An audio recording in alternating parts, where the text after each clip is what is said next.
Hello students, hope you are doing fine. Here I am continuing with the different cell organelle discussion. Let us begin with cytoskeleton.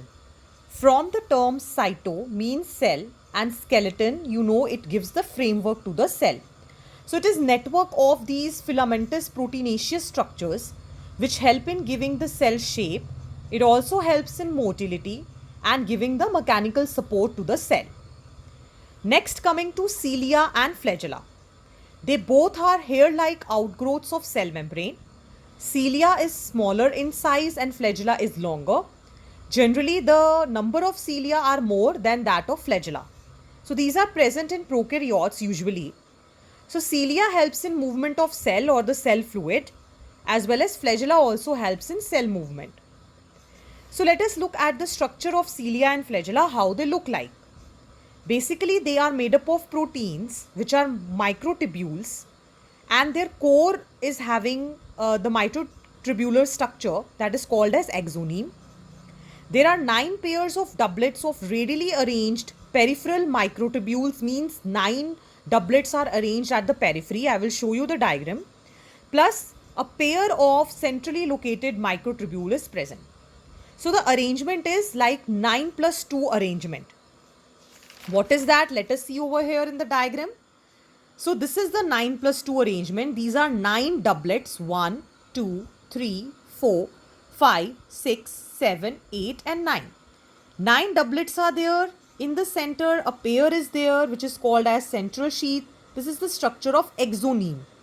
This is plasma membrane, peripheral microtubules and central microtubules. Now let us come to centrosome and centrioles. Centrioles are present only in the animal cells which help in cell division. So a pair of centriole forms the centrosome. So basically, centrosome contains 2 cylindrical structures which are called as centrioles, and these are perpendicular to each other. Because they are perpendicularly present, so they give a shape of a cartwheel like structure like this. So again, it is proteinaceous structure made up of tubulin protein. We can see at the center there is hub. These are the spokes, again made up of proteins. And then these triplets, they are present in the form of peripheral fibrils which are triplets. Again, these are very much tubular proteins they are made up of. So whole structure is proteinaceous in nature. So we should remember that it is made up of tubulin protein. Now these centrioles, they form the basal body of cilia, flagella and spindle fibers. Now what are these?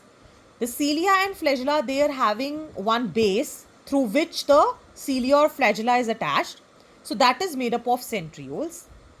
Moreover, there are certain fibers which are called as spindle fibers. They are also having the centrioles because these later are going to help in the cell division. So remember that centrioles, when we are talking about centrosome, these are the terms which we relate to a plant animal cell, not a plant cell. It is eukaryotic cell, but an animal cell we are referring to. Similarly, when we are talking about cilia and flagella, we are talking about the prokaryotes, not the eukaryotes. If in eukaryotes the flagella are present, but then their structure will be different. Means a prokaryotic flagella and a eukaryotic flagella are structurally very, very different.